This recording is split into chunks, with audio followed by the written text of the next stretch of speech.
St. Bay that were once thriving communities within the fishing economy of the island and are now just as dead as this one is. I think it's a sad fact. Whatever the intended benefits might have been.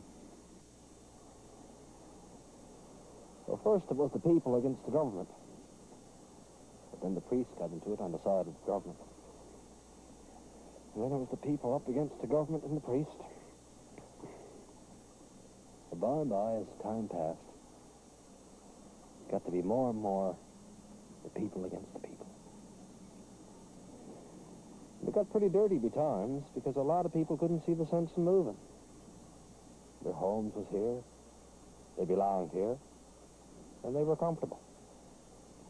A lot of people like me couldn't see the sense in giving up our homes, our gardens, our stages and stores and boats, and moving off somewhere else to find the same things among a crowd of strangers. But in the end, we all got caught up in it. Come all you young fellows and list while I tell of a terrible misfortune that upon me befell. Centralization, they say, was the name, but me, I just calls it the government game.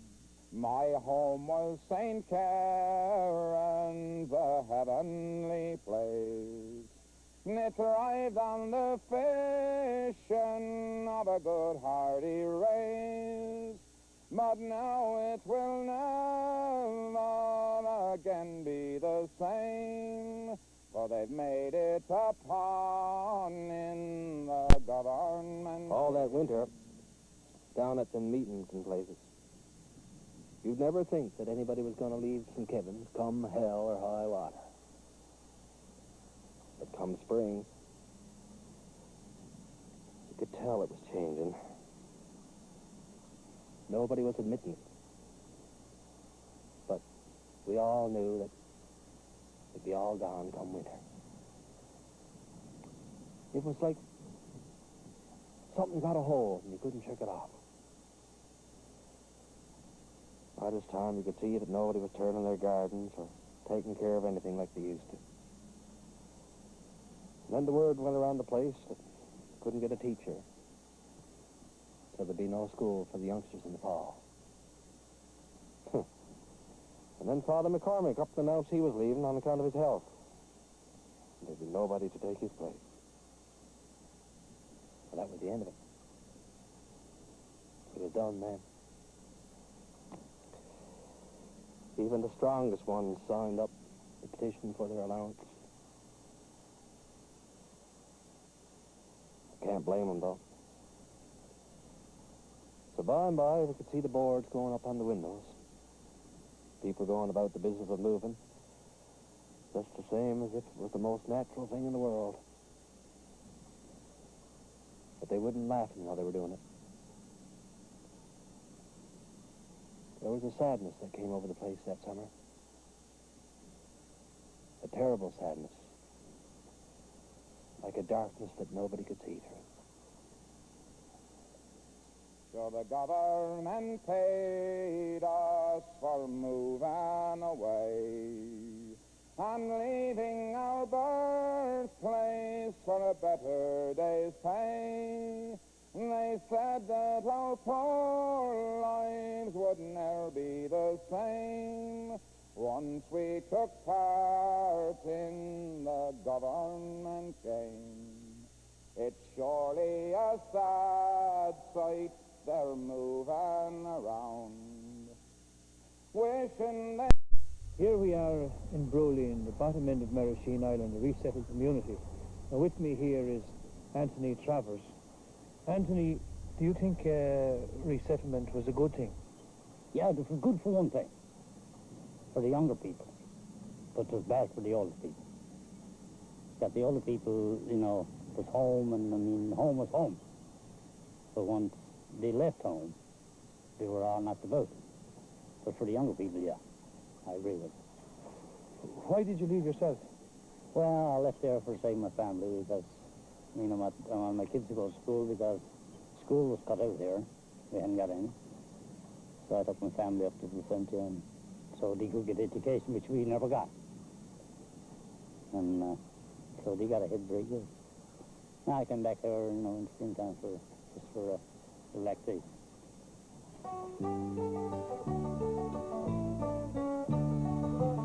Oh, this is the place where the fishermen gather with oilskins and boots and caverns battened down.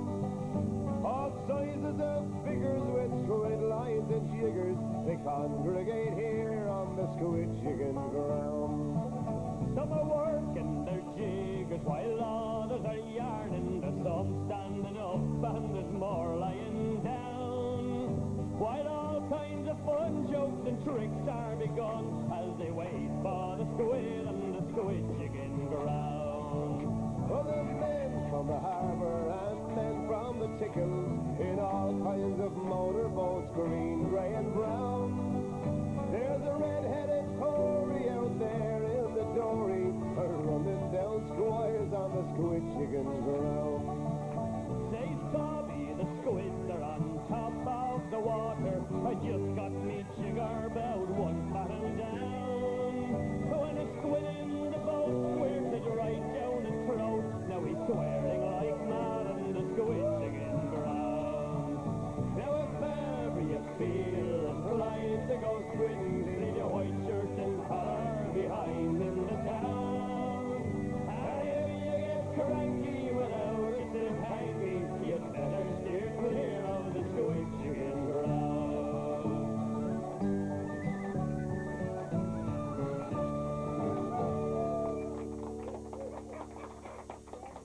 Your play, West Moon, deals with the issue of resettlement in a fictitious Placentia Bay village called St. Kevin's. A village such as I imagined this one to be. Yeah, the community of St. Kevin's is based on is very much like this, Dennis. And it is, the play presents my view, I guess, of resettlement, and it may not be everybody's view. Some people may see resettlement as having had some benefits in their lives. I didn't have to experience it myself, and I suppose I have the liberty of seeing it as a tragic thing, and the play treats it that way. Well, one day I was up in the garden trying to drive the horses out, and I seen Pond's friend come up to his pump. Well, you know that old pump Pond had up there behind the house, the one he had all the trouble with. But Pond had a fashion, you know. He'd curse that pump up and down until he'd get her to hold. It was the day before he had to shift, or the week before anyway, because I mind he had the upstairs windows all boarded up, ready to go. Anyway, he come up to the pump, and he cursed, and he primed, and he primed, and he cursed, and he couldn't get her to take hold. So he goes down in the meadow, and he picks up a rock, and he brings up the rock. He's damn near as big as a boulder. I know, I was hiding up there behind the horses so he couldn't see. And he brought this rock right down on her. No, sir. Rock bounced off his old iron pump, rolled down over the bank. Pons goes down, picks up the rock, comes up again, hauls off, lets him go again. The handle jiggled a little bit, but that was that. So he goes down a third time, and he comes up. With all his might, he brought that boulder right down on the pump. Bounced off, and down she goes. Well, I figured now, Pons was going to give up on her. But know what? He took his bucket, and he went over, and he hung one of his buckets onto the lip of the pump. And he took her by the handle, gave her a little squeeze, and she took hold. And he filled his two buckets, picked up his hoop, went over, laid his hoop on the two buckets. And you know what he did then? He went and sat down on the bank and looked at that damned old pump and started to bawl like a baby. Honest to God, crossed me heart. He sat over there on the bank looking at that contrary old thing, and he damn near broke his heart. You know Fawn's friend, He was not a man for crying, not even at funerals. But he cried that day. Damn near broke my heart to see him do it. When the sun goes down on Cradle Hill, and darkness then fills up the sky, and memories fill up your mind, I hope you do not cry. When the sun goes down on Cradle Hill, oh, please don't weep, my darling one. Oh, please don't ever weep for me, for I'm far beyond the reach of the wild and the raging sea. For I'm far beyond the raging sea. Remember what it all meant then, the fragrant flowers blooming there, the birds whose summer song did fill the evening air. While death lies buried deep beneath the footsteps and voices of visitors who come loving and longing to the long-remembered, the worms can go about their slow, busy feast, and it won't matter. While death decays no distance at all from the smells of fish frying and outhouses freshly used and savory hanging upside down in brown paper bags behind the stoves, the rivulets running like tiny subterranean rivers to the sea can carry their residue of flesh with them all their flowing lives, and it won't matter. While death sleeps deep in the soundless ground, beneath the sighs and cries of babies buried in cribs full of blankets, and the sing-song sound of women weeping in beds full of husbands, and the tiny talk of big men rolling home from the fields of fish on the zillion-acre ocean, the silent sleep can last forever, and it won't matter. Nothing of death's desolation will matter as long as dead lovers are loved still in the wishes of lovers left alive and longing.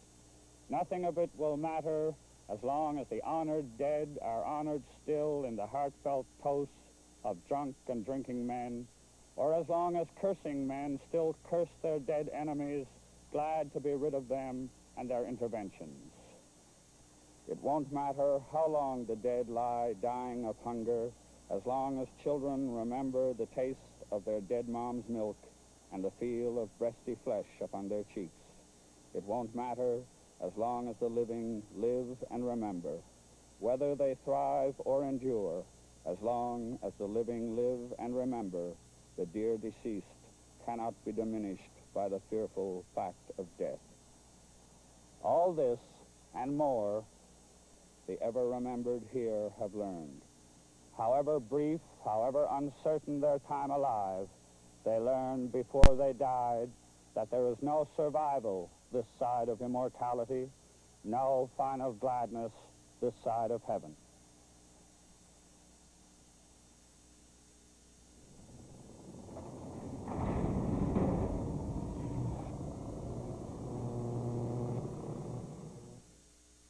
From feuding families to forbidden fantasies, you may think Jerry's wild. You may think Jerry's outrageous.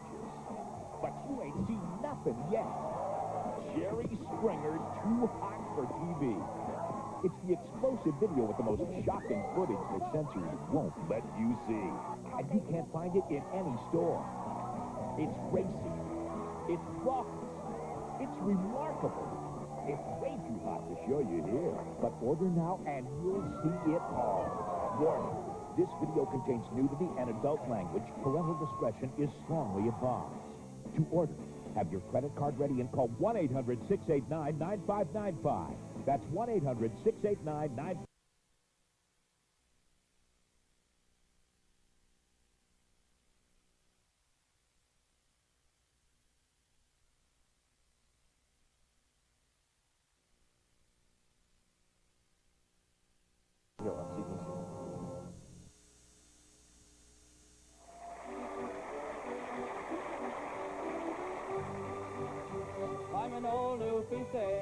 from Newfoundland shore. I fish for me living on the wild Labrador. Now the fishing's all over, me work is all done, and I'm going out tonight with me rubber boots on. So I ate up me supper and I shaved off me beard. For courting indeed I was highly prepared. With the day's work all over and the night coming on, I remember that night with me rubber boots on. I knocked on her door and me knock it was low, and out of her slumber me knock she didn't know. She came to the door and said, "Is that you, Tom?" "It is, love," said I, with me rubber boots on. Well, daylight next morning with the sun in the sky, I turned to me true love to say goodbye. She said, "Don't you leave me, don't you know you done wrong, for you slept here all night with your rubber boots on." I turned to me love with a wink and a smile. I said nothing could happen in such a short while. Whatever I did, love, I did it for fun, and I hopped out of bed with me rubber boots on.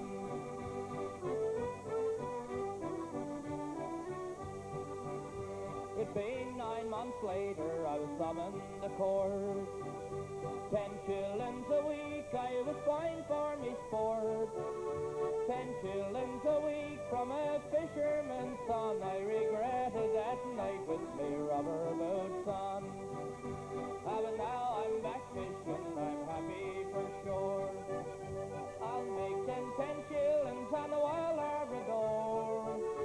And when he gets bigger, I'll take along me son, and he'll catch the codfish with his rubber boots on.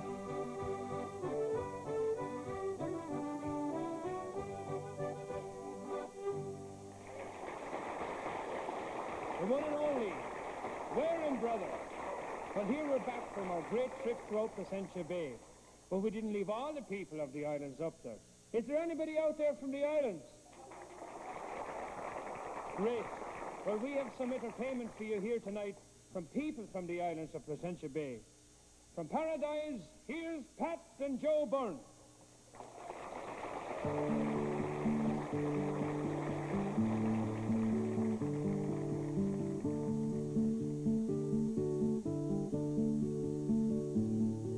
In Placentia Bay, there sat on the shore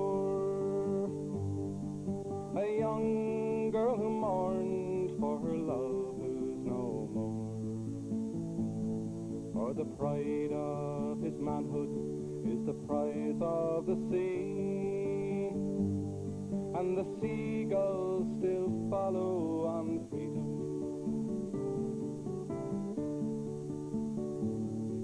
She held out her hand to an old salt passed by,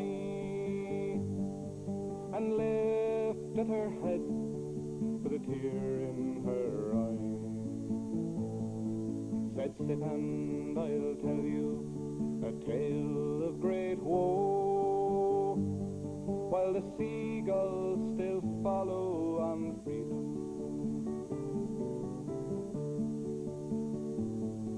I come from Toronto upon the mainland, and there's many's a thing here that I don't understand. Like, why are these young men still slaves to the sea, while the seagulls still follow on freedom?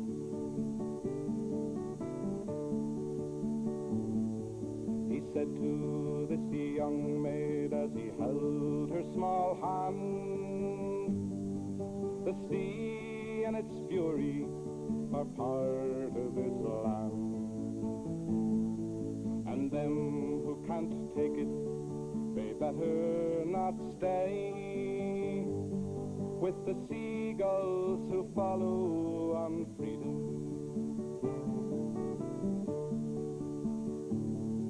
Those men who quote figures and count the cause lost. They see only the high sea and the lives it has caused. They don't see the light as we know it to be, like the seagulls who follow on freedom. So they cheat us and rob us and continue to say that our only salvation is leaving the bay. But I'll soon be 90, and there's one thing I know, that the seagulls still follow on freedom.